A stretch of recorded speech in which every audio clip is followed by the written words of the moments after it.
حبيبنا وشفيعنا وقرة أعيننا محمد صلى الله عليه وسلم ثم إلى أرواح أهل بيته وأصحابه وأزواجه وذرية رسول الله صلى الله عليه وسلم أجمعين ثم إلى أرواح أئمة الإسلام المسلمين وإلى أرواح أولياء الله من مشارق الأرض إلى مغاربها خصوصا إلى سيدنا المهاجر الله أحمد بن عيسى وسيدنا الفقيه المقدم محمد بن علي بعلبي ثم إلى روح المقدم الثاني الحبيب عبد الرحمن محمد السقاف ثم إلى روح الشيخ بكر بن سالم أخي عقيل ثم إلى روح الحبيب عمر بن عبد الرحمن عطر الشيخ علي بن عبد الله بارس ثم إلى روح الحبيب عبد الله بن علوي الحداد ثم إلى روح الحبيب علي بن محمد الحبشي وإلى أرواح أولاد الحبيب علي بن محمد الحبشي خصوصا إلى روح الحبيب أنيس بن علوي الحبشي وإلى روح الحبيب أحمد بن علوي الحبشي ثم إلى روح الحبيب محمد بن سالم بن حفيد ثم إلى روح الحبيب عبد القادر بن عبد الرحمن السقاف ثم إلى روح الحبيب عبد القادر بن أحمد السقاف ثم إلى روح سيد الوالد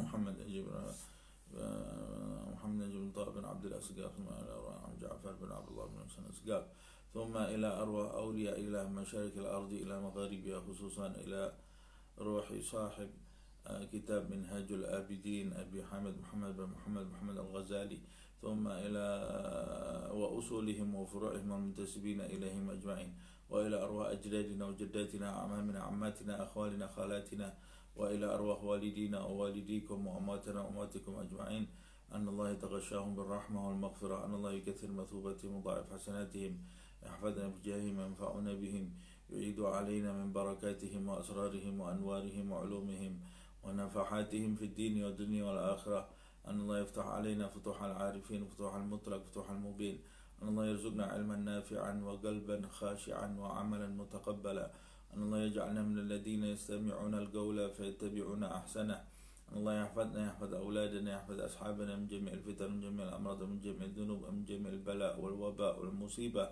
ظاهرها وباطنها كبيرها وصغيرها وأن الله يبارك لنا في رجب وشعبان ويبلغنا رمضان مع اللطف والعافية وعلى هذه النية وكل نية صالحة وإلى حضرة النبي محمد صلى الله عليه وسلم الفاتحة. بسم الله الرحمن الرحيم الحمد لله رب العالمين الرحمن الرحيم مالك يوم الدين إياك نعبد وإياك نستعين اهدنا الصراط المستقيم صراط الذين أنعمت عليهم غير المغضوب عليهم ولا الضالين آمين. بسم الله الرحمن الرحيم الحمد لله رب العالمين اللهم صل وسلم على سيدنا محمد وعلى آل سيدنا محمد نوينا التعلم والتعليم والنفع والانتفاع والتذكر والتذكير والإفادة والاستفادة والحث على التمسك في كتاب الله وسنة رسول الله صلى الله عليه وسلم وابتغاء مرضاته وثوابه وقربه. Seperti biasa di hari Sabtu pagi kita sama-sama mengkaji kitab Minhajul Abidin karya Al-Imam Al-Ghazali. Kita sampai pada tahapan ilmu. Imam Ghazali menjelaskan untuk mencapai Allah Subhanahu wa ta'ala seseorang akan melewati tahapan-tahapan, dan tahapan pertama itu adalah tahapan ilmu. Dan kita sudah membahas di awal bagaimana keutamaan ilmu dan keutamaan orang yang menuntut ilmu. Juga kita sama-sama membahas mengapa ilmu itu sangat penting di dalam perjalanan bagi seorang hamba mendekat kepada Allah Subhanahu wa ta'ala. Bahkan Imam Ghazali menjelaskan ilmu itu sendiri lebih diprioritaskan dari ibadah itu sendiri dalam mendekat kepada Allah, dengan dua alasan. Yang pertama, karena setiap orang yang ingin beribadah menyembah Allah, dia pasti memerlukan ilmu bagaimana cara beribadah yang benar, kemudian bagaimana keyakinan tentang Tuhan yang dia beribadah kepadanya. Keyakinan tentang Tuhan itu dengan keyakinan yang benar. Begitu pula diprioritaskan ilmu dari ibadah itu sendiri, karena ilmu itu yang membuahkan ketundukan kepada Allah Subhanahu wa taala. Mereka yang beribadah didasari dengan ilmu, maka ibadahnya akan menjadikan dirinya tunduk takut kepada Allah. Sedangkan mereka yang beribadah tanpa didasari ilmu, kemungkinan ibadahnya dilakukan dengan cara yang salah, atau keyakinannya kepada Allah Subhanahu wa taala berkeyakinan yang salah. Boleh jadi juga ibadahnya tadi, karena dia beribadah tanpa ilmu, maka ibadahnya akan menjadikan dia tidak tunduk kepada Allah, tapi justru sombong.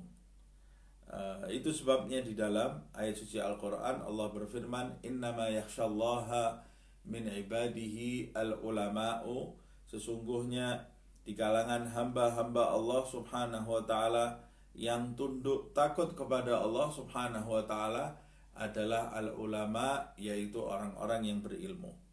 Nah, terakhir pembahasan kita disebutkan oleh Imam Ghazali bahwa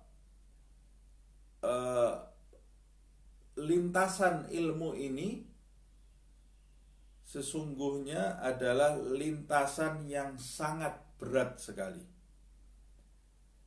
Tetapi seorang hamba dalam mencapai Allah Subhanahu wa ta'ala, mau tidak mau dia harus melewati lintasan ini. Padahal ini adalah lintasan yang melewatinya itu tidak mudah. Melewati lintasan ini tidak mudah. Di dalamnya terdapat bahaya yang sangat besar sekali. Berapa banyak orang yang tersesat di dalam lintasan ilmu ini, dan berapa banyak juga orang yang berada di jalannya tapi tergelincir, dan berapa banyak pula orang yang berada di dalam lintasan ilmu ini berada di dalam kondisi kebingungan, sehingga dia menempuh perjalanan menuntut ilmu itu bertahun-tahun, tapi dia tidak menemukan esensi dari ilmu itu sendiri. Dan berapa banyak orang yang menempuh jalan ilmu ini putus di tengah-tengah, dia putus asa. Dan berapa banyak pula di antaranya yang menempuh jalan ilmu ini dalam keadaan kebingungan, mutaraddid sab'ina sanah, atau lebih 70 tahun dia tidak mendapatkan apa-apa dari ilmu yang dia miliki. Nah, kemudian Imam Ghazali menjelaskan, amma naf'uhu, ini juga sudah kita bahas. Kalau manfaat dari ilmu itu sendiri seperti yang sudah kita bahas. Orang tidak mungkin bisa mendekat kepada Allah kecuali dengan ilmu.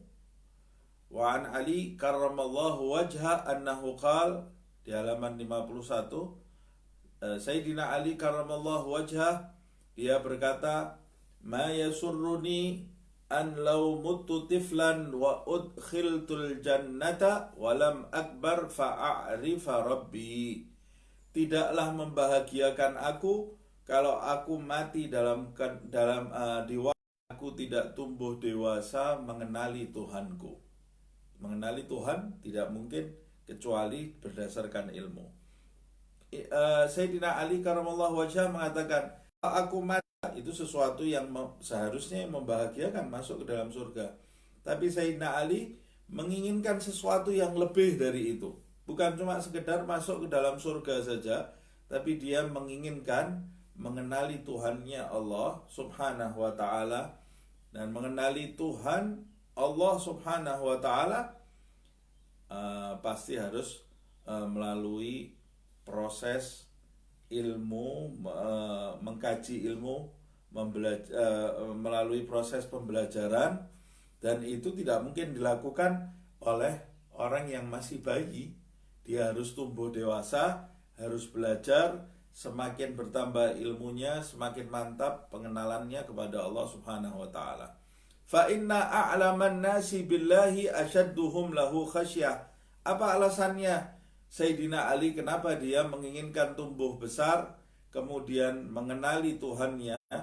Karena orang yang paling mengenal Allah Subhanahu wa taala asyadduhum lahu khasyah, maka dia adalah orang yang paling tunduk kepada Allah Subhanahu wa taala. Wa aktsaruhum ibadatan, dan orang yang paling banyak ibadahnya. Wa ahsanuhum fillahi subhanahu wa ta'ala nasihatan, dan orang yang paling baik nasihatnya dalam Allah subhanahu wa ta'ala, dalam perjalanannya menuju kepada Allah subhanahu wa ta'ala, kemurniannya dalam ketaatannya. Yang paling baik adalah orang yang paling berilmu, orang yang paling mengenali Allah subhanahu wa ta'ala. Itu sebabnya Sayyidina Ali karramallahu wajhah, dia menginginkan tumbuh dewasa, mengenali Allah subhanahu wa ta'ala, supaya dia bisa tunduk, supaya dia bisa beribadah dengan ibadah yang berkualitas, dan dia bisa murni ketaatannya kepada Allah subhanahu wa ta'ala. Itu manfaat dari menuntut ilmu. Wa amma syiddatuha, sedangkan kesulitan orang dalam menuntut ilmu, kata Imam Ghazali,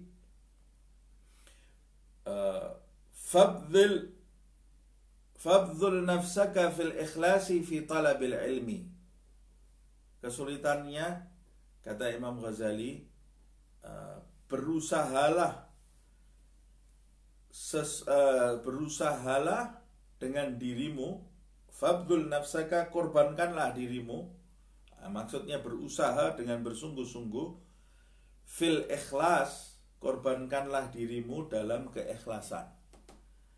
Fi talabil ilmi, dalam menuntut ilmu. Kesulitan orang dalam menuntut ilmu itu adalah ikhlas. Menuntut ilmu murni mengharapkan ridha Allah subhanahu wa ta'ala. Yang pertama, orang menuntut ilmu mengalami kesulitan, yaitu keikhlasan. Yang kedua, wal yakunit talabu talaba dirayatin la talaba riwayatin. Ini berkaitan juga dengan keikhlasan.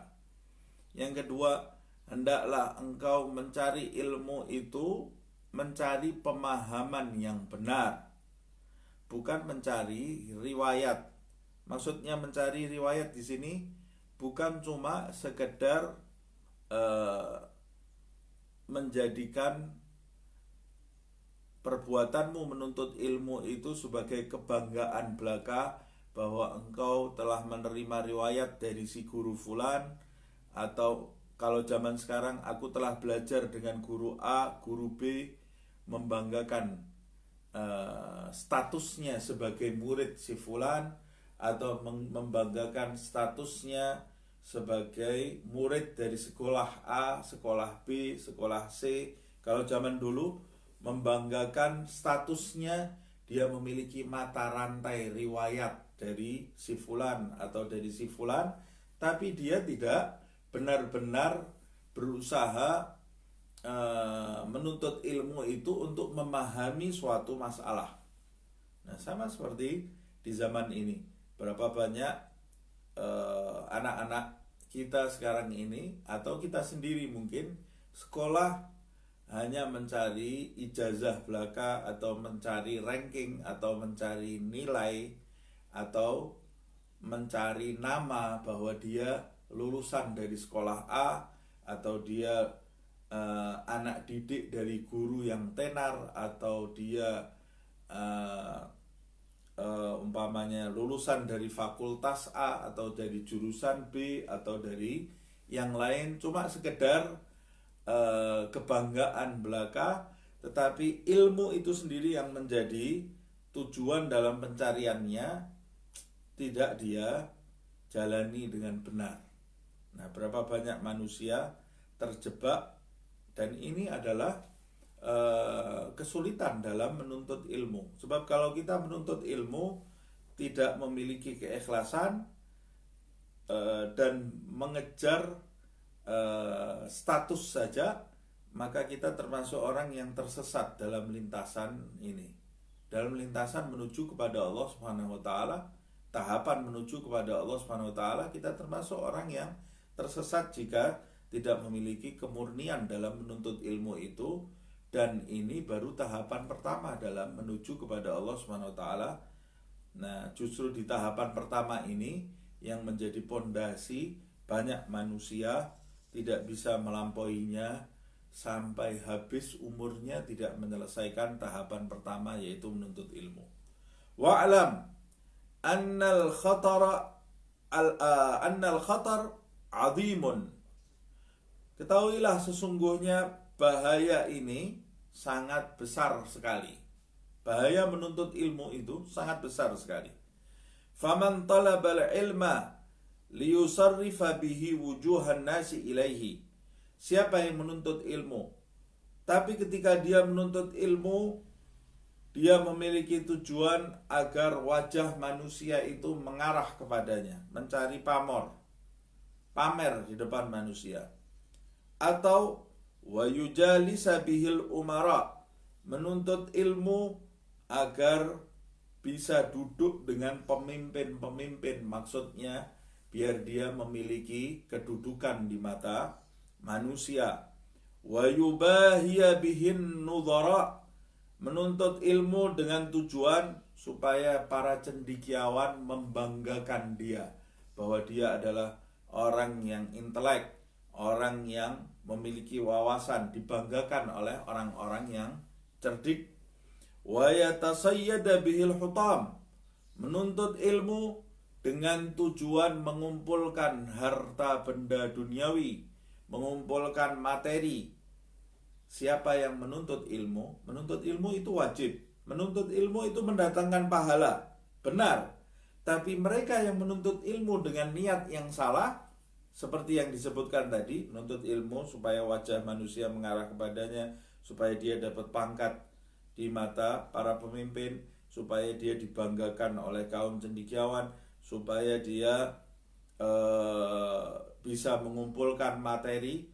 Maka perbuatan kamu menuntut ilmu yang seharusnya bisa mengantarkan kamu menuju kepada Allah Subhanahu wa ta'ala berubah menjadi sesuatu yang berbahaya bagi dirimu. Itu sebabnya dia mengatakan fatijaratuhu ba'iratun wa safgatuhu khasiratun. Siapa yang salah niat dalam menuntut ilmu, salah tujuan dalam menuntut ilmu, maka perdagangannya mengalami kerugian, perniagaannya mengalami kerugian, bangkrut, karena seharusnya dia orang yang membuka toko atau membuka perusahaan, seharusnya dia bisa dapat untung. Tapi karena dia salah jalan, salah dalam meletakkan niat, maka perusahaannya menjadi bangkrut. Begitu pula orang yang menuntut ilmu. Ketika dia salah tujuan dalam perjalanannya menuntut ilmu, maka perusahaannya bangkrut. Kata Imam Ghazali, harusnya menuntut ilmu itu menjadi tahapan untuk menuju kepada Allah. Tapi bagi orang yang salah niat, menuntut ilmu itu justru menjadi hambatan yang sangat menuju kepada Allah Subhanahu wa taala. Qala Rasulullah sallallahu alaihi wasallam, Rasulullah sallallahu alaihi wasallam bersabda, "Man talabal ilma liyufakhira bihil ulama aw liyumariya bihis sufaha aw liyusarrifa bihi wujuhan nasi ilaihi adkhalahu Allahun nar." Siapa, kata Rasulullah SAW, siapa yang menuntut ilmu agar dibanggakan oleh para ulama, atau menuntut ilmu karena ingin berbantah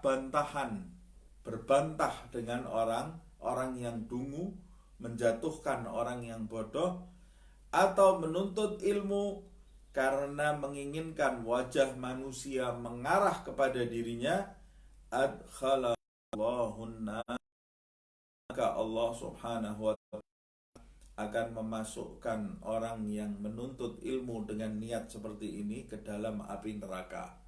Menuntut ilmu yang mengantarkan seseorang menuju kepada ridha Allah. Dalam hadis yang lalu telah kita bahas keutamaannya orang menuntut ilmu. Dalam hadis yang lain Rasulullah mengatakan, man salaka tariqan yaltami Allah lahu tariq. Dalam hidup ini menuntut ilmu, mudahkan baginya jalan menuju ke surga. Itu memudahkan orang tersebut menuju kepada surga Allah Subhanahu wa taala, benar kepada Allah Subhanahu wa taala, tapi karena niatnya yang salah, justru ilmu itu menjadi hambatan bagi dirinya masuk ke dalam surga. Qala Abu Yazid Al-Bustami rahimahullah. Abu Yazid Al-Bustami seorang ulama, seorang waliullah, orang hamba yang memiliki kedudukan di sisi Allah Subhanahu wa taala. Dia berkata, amiltu fil mujahadati 30 sanatan. Aku telah bermujahadah, bersungguh-sungguh menggeluti perjalanan menuju kepada Allah Subhanahu wa taala, bersungguh-sungguh dekat kepada Allah Subhanahu wa taala 30 sanah. Selama 30 tahun. Mujahadah non-stop selama 30 tahun. Berapa banyak orang di antara kita baru bermujahadah 1 hari sudah menantikan kedudukan di sisi Allah Subhanahu wa taala. Ada sebagian yang baru saja baca wirid, baru seminggu, 2 minggu, setahun, 2 tahun sudah mempertanyakan kepada Allah, kenapa saya belum mendapatkan seperti apa yang didapat oleh orang-orang yang punya kedudukan tinggi di sisi Allah Subhanahu wa taala. Mujahadah itu sesuatu yang panjang, dan pemberian itu semata-mata datang dari Allah Subhanahu wa taala. Mereka yang bermujahadah, bersungguh-sungguh, dia tidak akan pernah mempertanyakan kepada Allah kapan dia mendapatkan sesuatu dari Allah. Karena hamba itu seharusnya dia bermujahadah seumur hidupnya untuk mendekat kepada Allah Subhanahu wa taala. Ini Abu Yazid Al-Bustami, dia mengatakan mujahadahnya selama Bustami. Kemudian dia mengatakan, fama wajadtu syai'an ashadda alayya minal ilmi wa khatarihi. Selama 30 tahun aku bermujahadah itu, kata Abu, aku tidak mendapati sesuatu yang lebih berat bagi diriku. Mujahadah yang paling berat bagi Abu Yazid Al-Bustami, dan tidak ada yang lebih bahaya. Mujahadah yang paling berat dan paling bahaya bagi Abu Yazid Al-Bustami, kata dia, aku tidak mendapati sesuatu dalam mujahadahku yang lebih berat dan lebih berbahaya bagi diriku lebih daripada ilmu. Bayangkan, jadi sesuatu sebenarnya pada hakikatnya setiap alat untuk mendekatkan diri kepada Allah Subhanahu wa taala, di balik alat tersebut ada ujian. Contohnya alat yang ada di tubuh kita saja, mata. Mata ini alat diciptakan untuk mendekatkan diri kepada Allah. Tapi mata ini bisa menjadi hambatan bagi kita mendekat kepada Allah jika kita gunakan untuk melihat sesuatu yang tidak baik. Mulut ini diciptakan oleh Allah Subhanahu wa taala sebagai alat untuk beribadah dan mendekat kepada Allah Subhanahu wa taala. Tapi kalau kita tidak bisa mengarahkannya dengan benar, maka mulut ini bisa menjadi hambatan bagi kita untuk mendekat kepada Allah, bahkan bisa menjadi sarana bagi kita tergelincir masuk ke dalam api neraka. Mata juga seperti itu, telinga juga seperti itu. Semua anggota badan kita dan semua fasilitas yang diberikan oleh Allah Subhanahu wa ta'ala kepada setiap hambanya, harusnya fasilitas itu bisa menjadikan hamba tersebut masuk ke dalam surga. Tapi di balik fasilitas itu ada ujian dari Allah Subhanahu wa ta'ala, sehingga sebagian besar hamba justru masuk ke neraka karena dia mendapat fasilitas dari Allah Subhanahu wa ta'ala, tapi dia tidak menggunakannya di jalan yang benar. Contohnya, seorang ibu, seorang bapak, kita kalau memiliki orang tua, harusnya orang tua itu bisa menjadi sarana yang cepat bagi seorang anak untuk mendapat ridha Allah Subhanahu wa ta'ala.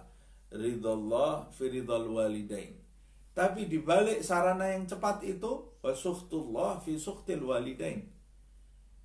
Murkanya Allah juga terdapat di dalam murkanya orang tua. Kemudian di dalam sebuah riwayat Rasulullah juga bersabda, abuka baban. Kata Rasulullah, ayahmu itu adalah dua pintu. Babun ilal jannah wa babun ilan nar. Pintu menuju ke surga atau pintu menuju ke neraka. Jadi seharusnya di dalam setiap fasilitas yang diberikan Allah itu sarana bagi kita untuk mendekat kepada Allah, tapi di balik itu bisa menjadi hambatan bagi kita mendekat kepada Allah Subhanahu wa ta'ala.